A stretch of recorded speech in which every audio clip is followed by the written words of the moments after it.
नमस्कार, सुबह 8 बजे के समाचारों में आपका स्वागत है। मैं हूं विजय श्रीवास्तव। समाचारों में सबसे पहले बात होगी हेडलाइंस की। चीन में कोविड के बढ़ते मामलों का पूरी दुनिया में दिख रहा है असर। उप मुख्यमंत्री ब्रजेश पाठक ने स्वास्थ्य विभाग को आवश्यक तैयारी करने के दिए निर्देश।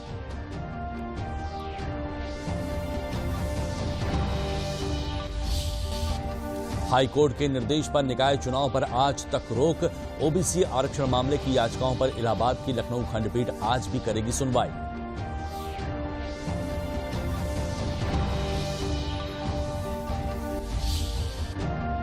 उन्नाव की स्लॉटर हाउस कंपनियों पर इनकम टैक्स विभाग की नजर। लगातार कई स्लॉटर हाउस पर इनकम टैक्स की टीम कर रही है छापेमारी।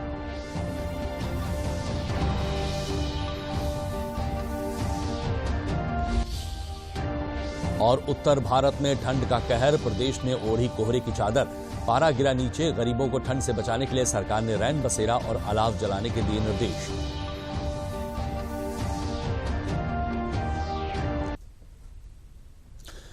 चीन से ही कोरोना की शुरुआत हुई थी और अब एक बार फिर चीन में कोविड के विस्फोट ने दुनिया को अलर्ट कर दिया है।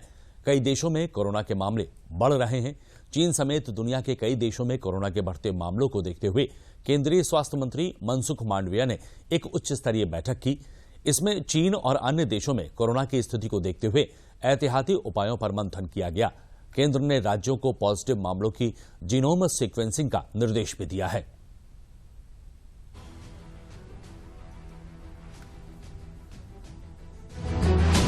दुनिया के कुछ हिस्सों में कोविड के बढ़ते मामलों को देखते हुए केंद्र सरकार सतर्क हो गई है।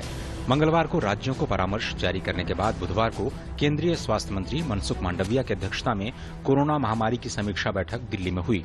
बैठक में दुनिया भर में फैल रहे संक्रमण के हालात को लेकर चर्चा हुई। बैठक में उन्होंने विश्व स्तर पर कोरोना के मामलों में वृद्धि के बीच देश में सतर्कता बरतने और निगरानी तंत्र को मजबूत करने का निर्देश दिया। स्वास्थ्य मंत्री ने कहा कि कोरोना महामारी अभी खत्म नहीं हुई है, इसलिए लोगों के साथ सभी संबंधित अधिकारियों को सतर्क रहने और निगरानी बढ़ाने के निर्देश दिए गए हैं। देश किसी भी स्थिति से निपटने के लिए तैयार है। सरकार का कहना है कि कोविड की स्थिति को लेकर वो सतर्क है और कहीं भी मामले बढ़ते हैं तो राज्यों को सतर्क किया जाता है। सावधानता हमेशा केंद्र सरकार लेती रही है। जहां भी कुछ आउटब्रेक्स दिखे हैं तो केंद्र सरकार राज्यों को अलर्ट मोड पे कुछ नोटिफिकेशन गाइडलाइंस देते हैं और कल भी हमारी मंत्रालय ने ये गाइडलाइंस इशू किए हैं कि जीनोम सीक्वेंसिंग किया जाए। इससे पहले मंगलवार शाम को ही सरकार ने कोविड के ताजा हालात पर सभी राज्यों और केंद्र शासित प्रदेशों को चिट्ठी लिखी थी और दुनिया में बढ़ रहे कोविड-19 के मामलों पर सतर्कता बरतने को कहा था।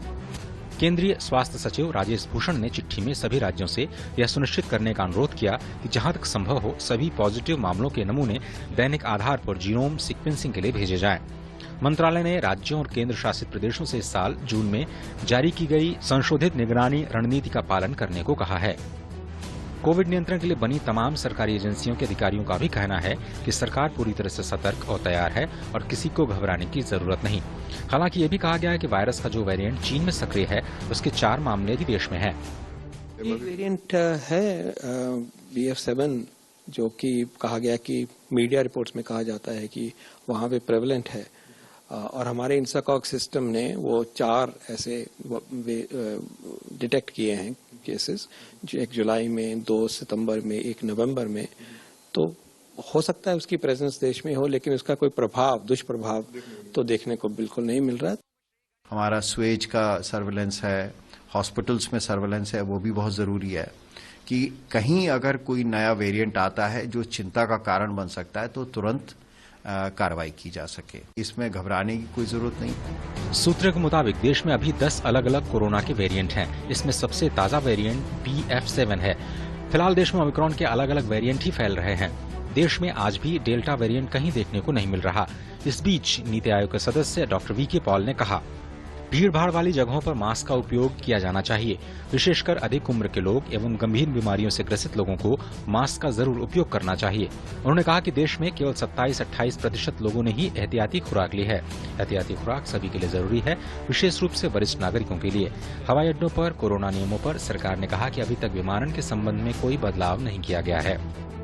गौरतलब है कि जापान, अमेरिका, कोरिया, ब्राजील और चीन में अचानक कोरोना के बढ़ रहे मामले सामने आए। खासकर चीन में हालात ज्यादा खराब हैं। हालांकि जानकारों का कहना है कि चीन के मुकाबले भारत की स्थिति अलग है और बेहतर है। सिचुएशन चाइना के हिसाब से बहुत बेहतर है, क्योंकि हमारी वैक्सीनेशन स्ट्रैटेजी बहुत सक्सेसफुल रही है। बूस्टर डोज भी हाई रिस्क ग्रुप ने और ज्यादा लोगों ने लगा लिया है। नेचुरल इन्फेक्शन भी हो चुका है और हम देख रहे हैं कि केसेस कहीं भी बढ़ नहीं रहे हैं। उधर चीन में कोविड से हालात बेकाबू होते दिखाई दे रहे हैं। कुछ अस्पतालों में संक्रमित मरीजों की बाढ़ आ गई है। दवा दुकानों में दवाइयां खाली हो गई हैं। बीजिंग, शंघाई, वुहान, झेंगझोउ और चेंगडुंगू में हालात काफी बेकाबू हो गए हैं। खबरों में कहा गया कि जहां पिछले एक हफ्ते में काफी मौतें हुई, चीन में बढ़ते कोरोना मामलों के बीच अमेरिका ने चेतावनी जारी कर दी है। अमेरिका ने चिंता जताई है कि वायरस नया रूप ले सकता है। अमेरिका के विदेश विभाग ने कहा कि यह वायरस कभी भी भयानक रूप ले सकता है। विशेषज्ञों का कहना है कि चीन में अगले 90 दिनों में 60% आबादी कोरोना की चपेट में होगी। इस बीच ताजा आंकड़ों के मुताबिक महज 7 दिनों में दुनिया भर में 36 लाख लोग कोरोना पॉजिटिव पाए गए हैं। चीन में बढ़ रहे कोरोना की संख्या को लेकर जनपद हापुड़ में स्वास्थ्य विभाग अलर्ट पर है। स्वास्थ्य विभाग ने वैक्सीनेशन और कोविड जांच बढ़ा दी है। स्वास्थ्य विभाग की टीम जनता को कोविड नियमों का पालन करने के लिए लगातार जागरूक कर रही है। जनता से अपील की जा रही है कि कोविड नियमों का पालन करते हुए सोशल डिस्टेंसिंग का भी ध्यान रखा जाए। वहीं स्वास्थ्य विभाग की टीम लगातार कैंप लगाकर कोविड की जांच कर रही है। कोविड मरीजों के लिए एक अलग वार्ड बनाया गया है, जिसमें कोविड मरीजों का इलाज भी सुविधाएं उपलब्ध कराई गई हैं।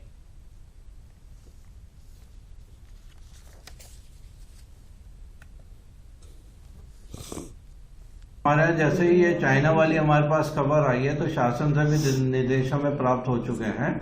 इसमें हम लोगों ने अपनी सैंपलिंग बढ़ा दी है। जो नज़ला, खांसी, जुकाम हो, जिसको खांसी हो रही है, उस पर विशेष गौर करते हुए कोविड के टेस्ट हमारे द्वारा बढ़ा दिए गए हैं और मरीजों को हिदायत देनी शुरू कर दी गई है कि कृपया मास्क पहनना शुरू कर दें। उप मुख्यमंत्री ब्रजेश पाठक ने चीन में बढ़ते कोविड के मामलों को लेकर प्रदेश में अलर्ट जारी किया है। प्रदेश में कोविड को लेकर सतर्कता बढ़ा दी गई है। चीन, जापान, अमेरिका, दक्षिण कोरिया और ब्राजील से आने वाले यात्रियों की एयरपोर्ट पर जांच किए जाने के निर्देश दिए गए हैं। आने वाले यात्रियों की स्वास्थ्य विभाग की टीम की निगरानी रहेगी और इन्हें होम आइसोलेशन में 14 दिन रहना होगा। पॉजिटिव लोगों की सैंपल की जीनोम सीक्वेंसिंग के लिए उन्हें प्रयोगशाला भेजा जाएगा ताकि कोरोना के नए वेरिएंट का पता लगाया जा सके। सभी सीएमओ और चिकित्सा शिक्षा विभाग के अधिकारियों को कोरोना से बचाव के लिए सभी उपाय करने के निर्देश दिए गए हैं। एयरपोर्ट के साथ रेलवे स्टेशन और बस स्टेशन पर भी कोरोना की जांच के निर्देश दिए गए हैं। अस्पतालों में पर्याप्त मात्रा में ऑक्सीजन उपलब्ध रहे, इसके लिए अधिकारियों को निर्देश जारी किए गए हैं।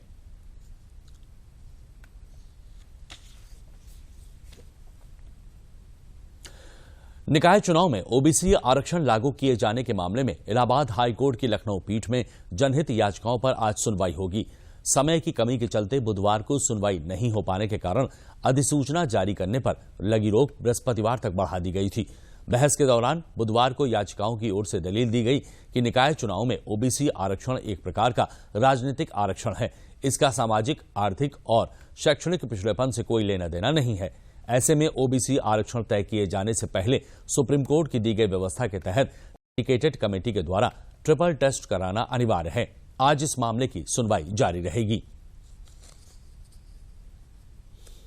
आज हम लोग की तरफ से यही ऑब्जेक्शन रखा गया था कि जो स्टेट ने जो एम्पेरिकल डाटा जो ऑनरेबल सुप्रीम कोर्ट ने जो सुरेश महाजन में जो कहा गया है उस प्रोसेस को फॉलो नहीं किया है, क्योंकि स्टेट से ये अननोटिस रह गया है। ये अभी मई का ऑर्डर है ऑनरेबल सुप्रीम कोर्ट का, तो ये अननोटिस रह गया है स्टेट की तरफ से। तो उस पे हम लोग कर रहे हैं। ऑनरेबल कोर्ट इसको देख रही है और इसको कल के लिए इसको फर्दर हियरिंग के लिए। और 8 बजे के समाचारों में वक्त एक छोटे से ब्रेक का। फूल वाला, केटरिंग वाला, बैंड वाला, ये लो भाई। बैंड बजेगी पापा, अगर गड़बड़ हुई तो गए पैसे। अरे नहीं, बैंक संभाल लेगा। कैसे? मैंने पॉजिटिव पे सिस्टम पे रजिस्टर किया है।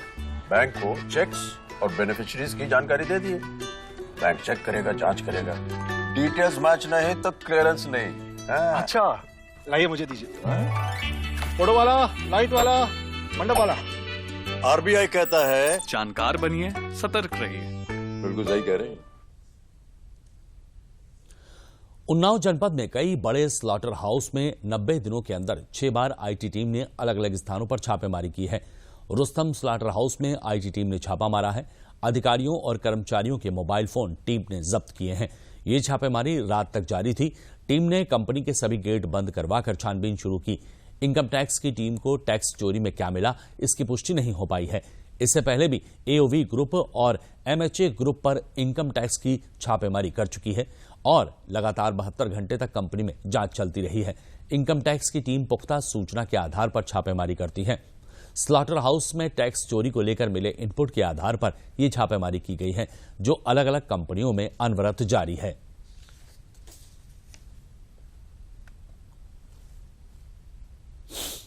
मुख्यमंत्री योगी आदित्यनाथ की अध्यक्षता में कैबिनेट में आज बैठक होगी। लोक भवन में शाम 4 बजे होने वाली बैठक में ग्लोबल इन्वेस्टर समिट से जुड़े मुद्दों के साथ करीब 1 दर्जन से अधिक प्रस्तावों पर चर्चा होने की संभावना है। बैठक में GIS 2023 के लिए विदेशों से रोड शो कर लौटे मंत्री मुख्यमंत्री के सामने अपने दौरे का प्रस्तुतिकरण भी देंगे।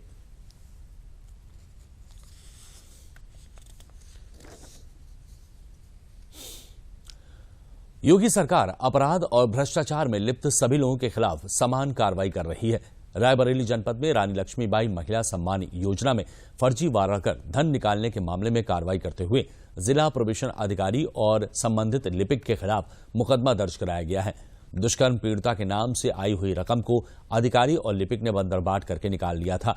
महिला के मोबाइल पर पैसा निकालने का मैसेज गया तो उसने संबंधित लिपिक से संपर्क किया, जो उसे लगातार गुमराह करता रहा है। पीड़ित महिला ने जिलाधिकारी और पुलिस अधीक्षक से इस मामले में शिकायत की।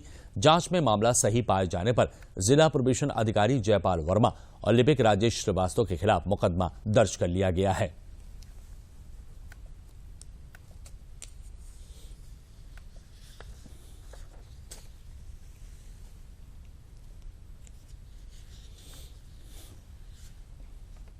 फतेहपुर जनपद में मुख्यमंत्री युवा स्वरोजगार योजना बेरोजगारों को आत्मनिर्भर बना रही है।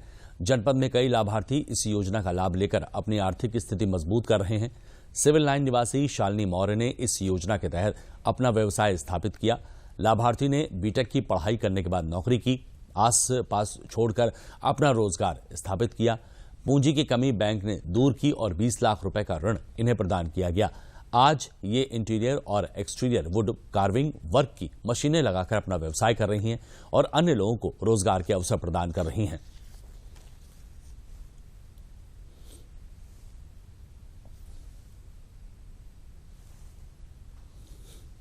समय पहले जब मैंने बीटेक किया उसके बाद लॉकडाउन लग गया एंड उसमें सरकारी नौकरी का कोई ऑप्शन ही नहीं था, तो मैंने अपना यूनिट डालने की सोची कि मैं अपना व्यवसाय खुद करूँगा। तो जिसकी वजह से मेरे पास अमाउंट की भी दिक्कत थी, तो मैं सरकारी योजना लाभ मिला और उससे मैंने लोन करवाया जो लगभग 22 से 25 लाख का होना था, वो मुझे मिला। उसी से मैंने अपनी यूनिट डाली और यूनिट मुझे काम करने में यहाँ अच्छा लग रहा है और इसकी लगभग मुझे इनकम भी अच्छी मिलती है, जो कि ईयरली लगभग वही 5 से 6 के लगभग पहुंच जाती है अभी फ़िलहाल, क्योंकि नई यूनिट है और अपने यहाँ कई लोग काम भी कर रहे हैं इसमें।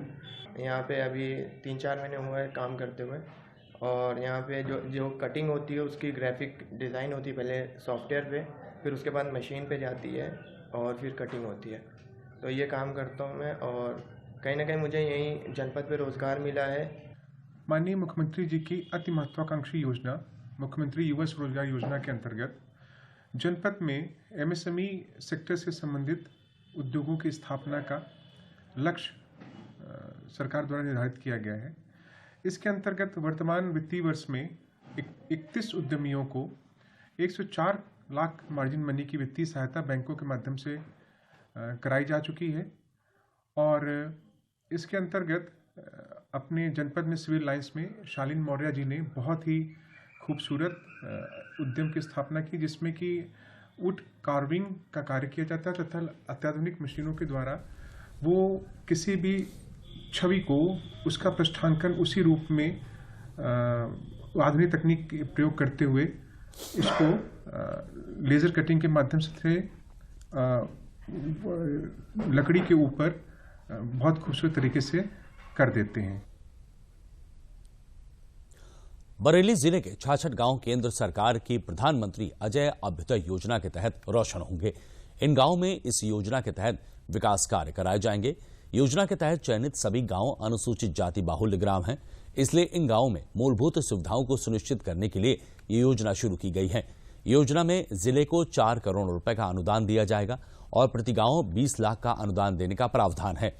योजना में गांव में संचालित स्वयं सहायता समूहों को 50% की सब्सिडी पर ऋण दिया जाएगा। युवाओं के लिए रोजगार की भी व्यवस्था की जाएगी। इसके साथ ही स्कूल छात्रावास बनाने का भी प्रावधान है।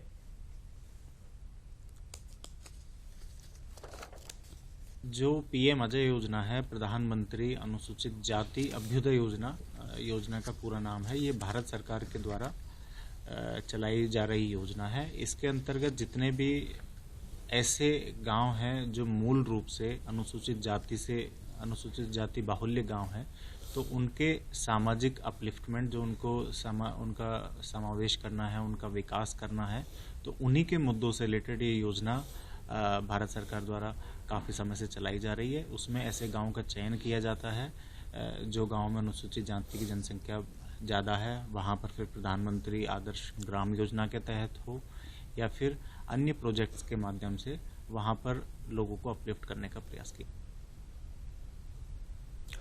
गरीब और कमजोर वर्गों के लोगों को लाभ देते हुए प्रधानमंत्री गरीब कल्याण अन्न योजना आगे भी जारी रहेगी। इस योजना को विस्तार देते हुए करोड़ों लोगों को राहत दी जा रही है। प्रदेश में प्रधानमंत्री गरीब कल्याण अन्न योजना के तहत 22 दिसंबर से 31 दिसंबर के बीच निःशुल्क राशन का वितरण किया जाएगा। इस योजना में अब लोगों को चावल ही वितरित किए जाएंगे। इसको लेकर आयुक्त खाद्य और रसद ने सभी जिलाधिकारियों को निर्देश जारी कर दिए हैं।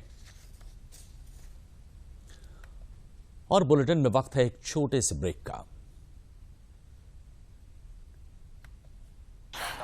बिट्टू, बहू कब से तैयार होकर बैठी है? टेस्ट के लिए जाना बेटा। टेस्ट ही तो देख रहा हूँ माँ। ये टेस्ट जल्द से जल्द होना जरूरी है। गर्भावस्था के पहले 3 महीनों के अंदर जल्द से जल्द HIV की जांच जरूर करवाएं, ताकि शिशु को HIV संक्रमण से बचाया जा सके और माँ और शिशु एक स्वस्थ और लंबी जिंदगी जी सके। जांच जितनी जल्दी, सुरक्षा उतनी पक्की। गर्भावस्था की पहली जांच में ही HIV टेस्ट जरूर कराएं। उत्तर भारत में ठंड के बढ़ने के साथ ही लोगों को घने कोहरे का सामना करना पड़ रहा है। मौसम विभाग ने आने वाले दिनों में शीतलहर के बने रहने की चेतावनी जारी की है। वहीं श्रीनगर सहित कश्मीर घाटी में कई स्थानों पर न्यूनतम तापमान गिरकर मौसम के सबसे निचले स्तर पर पहुंच गया है। उत्तर प्रदेश के कुछ जिलों में कोहरे और शीतलहर को देखते हुए स्कूलों को आज से सुबह 10 बजे से दोपहर 3 बजे तक संचालित करने का निर्देश जारी किया गया है। राष्ट्रीय राजधानी दिल्ली सहित शीतलहर और कोहरे का कहर बुधवार को भी जारी रहा। इसके आने वाले दिनों में ऐसे ही बने रहने की आशंका है और मौसम विभाग ने इसे लेकर अलर्ट भी जारी किया है। ठंड से बचने के लिए लोग आग तापते हुए दिखे। में पानी आ रहा है और वो पता नहीं बढ़ रही है, कुछ दिख नहीं रहा है। दूसरे तीसरे गेयर में गाड़ी जा रही है। दिसंबर माह के तीसरे सप्ताह में बुधवार को धर्मनगरी काशी में पहली बार घने कोहरे की चादरों ने सुगम आवागमन को बाधित कर दिया। शीतलहर और कोहरे के कारण एक ओर जहां कड़ाके की ठंड पड़ रही है, वहीं इससे यातायात व्यवस्था भी चरमरा गई है। कई स्टेशनों पर ट्रेन अपने निर्धारित समय से कई घंटों की देरी से चल रही है। लोग अपने गंतव्य समय से नहीं पहुंच पाएंगे, उनको शारीरिक कष्ट, मानसिक कष्ट, किसी डॉक्टर को दिखाना है तो उससे परेशान है। ये सब तो हो ही रही है। वहीं उत्तर प्रदेश के गोरखपुर में घने कोहरे के कारण तेनुआ टोल प्लाजा और बाघागाड़ा 4 लेन के बीच कुछ वाहनों की टक्कर हो गई। यहां 6 गाड़ियां आपस में टकरा गईं। सुबह करीबन 6:30 बजे के करीब 6 गाड़ियां आपस में टकराई हैं। 5-6 लोगों को घायल सूचना मिली थी। हॉस्पिटल, उन्हें सदर हॉस्पिटल में ले जाया गया है और क्रिटिकल कंडीशन किसी की नहीं है। मौसम विभाग का अलर्ट है तो ओवर स्पीडिंग ना करें, धीमी गति में चलें क्योंकि कोहरा अभी काफी घना रहने वाला है। सर्दियों के 40 दिनों की गंभीर अवधि चिल्लई कलां बुधवार को कड़ाके की ठंड के साथ शुरू हो गई। इसके साथ ही श्रीनगर सहित कश्मीर घाटी में कई स्थानों पर न्यूनतम तापमान गिरकर मौसम के सबसे निचले स्तर पर पहुंच गया है। वहीं एक और पहाड़ी राज्य हिमाचल प्रदेश में कड़ाके की सर्दी का प्रकोप जारी है। आलम यह है कि राज्य के 8 शहरों का पारा 0 से नीचे चला गया है।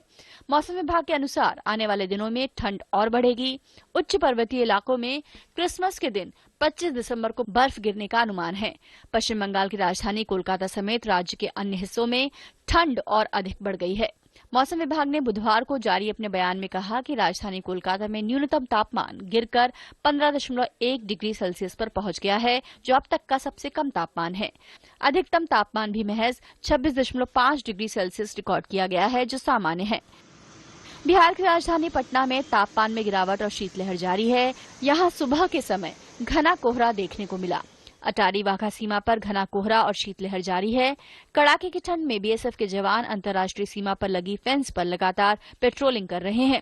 धुंध के टाइम में विजिबिलिटी थोड़ा 0 डिग्री हो जाती है, लेकिन हमारे इरादे हैं वो बुलंद रहते हैं। हम हमेशा पर रहते हैं। इस टाइम पे दिखाई नहीं देता है, लेकिन टाइम पे हम सुनने पर जोर देते हैं। पेट्रोलिंग चलती रहती है। दिक्कत तो आती है, लेकिन हमें भर्ती इसीलिए किया गया है कि हम आंधी हो, तूफान हो, बारिश हो, कुछ भी हो, हम यहाँ पर ड्यूटी करें ताकि देशवासी आराम से सो पाएं। मौसम विभाग का कहना है कि आने वाले समय में देश के अधिकांश हिस्सों में कड़ाके की ठंड पड़ने के आसार हैं। इस दौरान तेज शीतलहर चलने के साथ ही घना कोहरा भी छाया रहेगा। लोगों को ठंड से बचाव के इंतजामों को देखने के लिए प्रदेश के समाज कल्याण मंत्री असीम अरुण देर रात कन्नौज पहुंचे।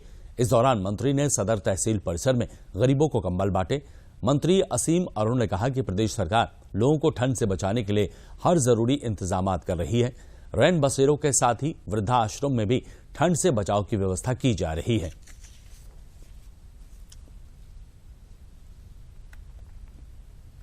कंबल वितरण आज तहसील कन्नौज में किया गया है।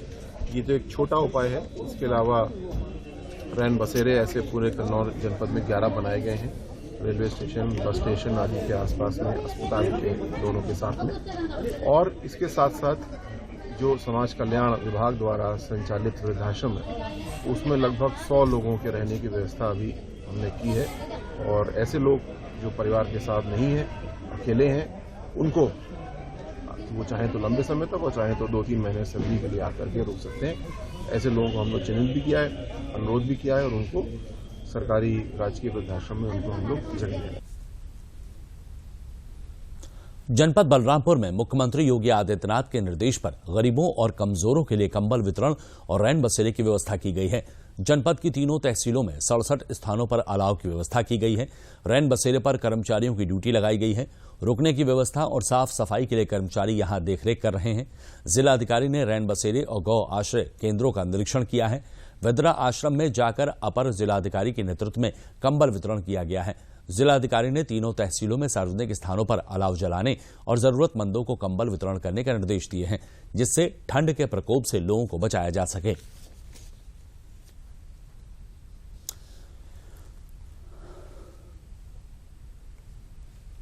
यहाँ रैन बसेरा पर हम आकस्मिक निरीक्षण किया करते हैं। अधिकारी भी हमारे किया करते हैं। अभी डीएम एडीएम साहब भी आए थे, निरीक्षण कर गए, संतुष्ट है।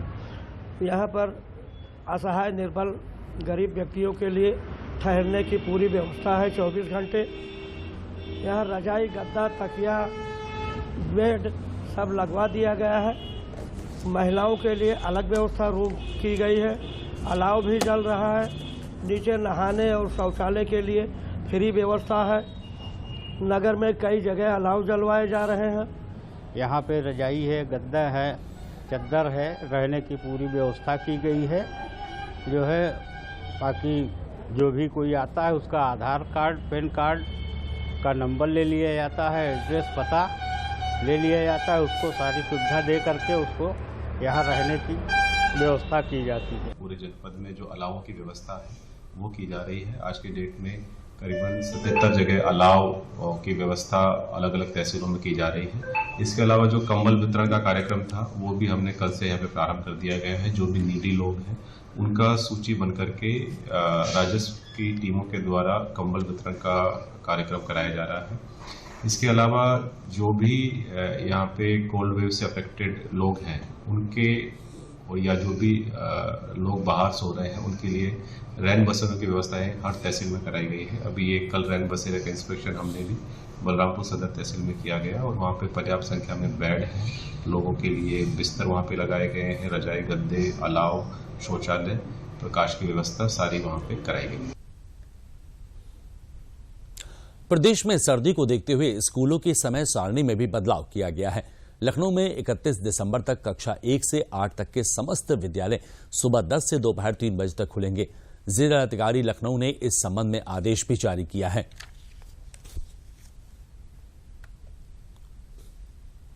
आकांक्षी जनपद चित्रकूट में प्रधानमंत्री कृषि सिंचाई योजना के तहत वितरित मनी स्प्रिंकलर ड्रिप सिंचाई से किसानों की आय में वृद्धि हो रही है। अब पहले की तुलना में सिंचाई में पानी कम लगता है और खरपतवार भी कम उगती है। कम पानी में भी अच्छी फसल ली जा सकती है। इससे किसानों की लागत कम होती है और आय में इजाफा होता है। स्प्रिंकलर पर राज्य सरकार छूट देती है, जिससे किसानों को इसे खरीदना आसान होता है। ग्राउंड वाटर को बचाना और फसलों की उपज को बेहतर करना इस योजना के माध्यम से सफल साबित हो रहा है। तो 8 बजे के बुलेटिन में फिलहाल इतना ही। दीजिए इजाजत। नमस्कार।